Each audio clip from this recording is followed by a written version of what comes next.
Hello everyone, and welcome back to another speed paint. I thought with a 4-month hiatus in between this video and my last video, I would do something that I've never done before, and that would be narrate a speed paint, which I actually hate the sound of my own voice, and this is going to be very hard to edit, having to listen to me talk about nothing and ramble for about 6 minutes, but just bear with me. I swear that this is a good step. The piece that you're seeing right now being lined is something that I drew after being inspired by a Harry Potter sequel.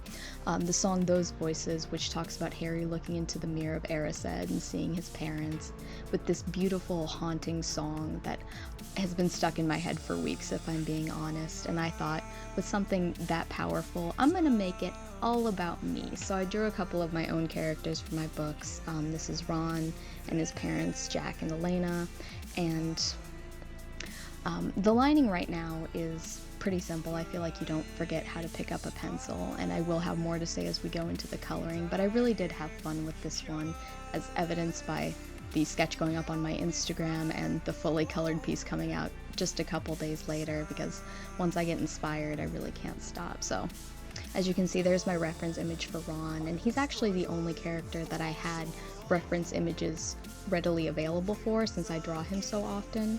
I started off trying to copy paste the entire color palette, but again, I forgot how computers work, so I ended up just going back and referencing a bunch.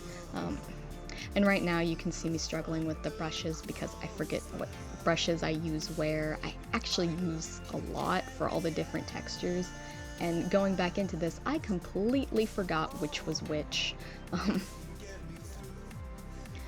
You can see here there are a couple places that I forgot to fill in, and I'm trying not to zoom in too much because I know, especially when it gets sped up to this degree, it can be very nausea-inducing to just watch someone zoom in and zoom out again. So I forced myself to be confident that it looks good from the outside and just tried to stay zoomed in and consistent with what I was doing. You can see it going back into black. I'm actually switching into binary mode so I can try to catch up on those little pixels without having to go in on everything with a fine-tooth comb. Now that I'm working on Jack, I just want to talk about the color palettes a bit, and that Ron was actually a lot lighter skinned in some of the original iterations, and so since I was trying to go as fast as possible, I just ended up using a couple of those for Jack's skin instead. Ron and his little brother Sandy, by extension, take more heavily after their mom, except for the eyes. Ron and Jack have the same eyes, but it was a lot harder for me to do these for some reason, just because of like trying to do it with a brush. Honestly, this entire thing was struggle. I had to add eyebrows. I don't know why I didn't give him eyebrows in the original. It was a little messy. So moving on to Elena, she was so much easier to do just because of how heavily Ron takes after her. I did end up having to zoom in and go after everything with a fine-toothed comb because of the sheer degree of curls she has, and I knew if I didn't do that, I was just gonna have pixels all over the place, so I apologize for that. For her clothes, I ended up picking this light tan and a sort of darkish peach. I don't know, I picked the colors off the fly, and I think they really suit her. For her eyes, I wanted to do brown, but not as bronze as her son or husband, so I gave her these really dark, deep brown eyes that I think ended up looking really pretty. It's hard to see the pupils at points, but I think that's kind of what adds to the charm. Here was another place where I really struggled with the brushes, in that I forgot how my watercolor tool worked, and I ended up smearing things all over the place. I didn't know what I was doing. I kept making it worse, so I just kind of gave up and put an airbrush luminosity layer over it. Yeah, keep struggling with the... Okay, great.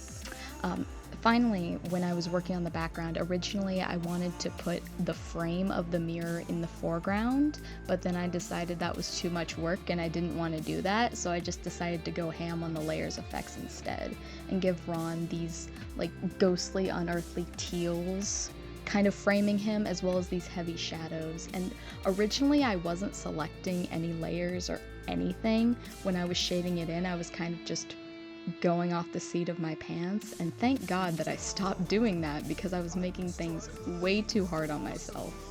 actually afterwards I went back and I did more heavy shading on his face because, as you'll see in the end product, it looks kind of weird that his eyes are so heavily shaded and his face isn't.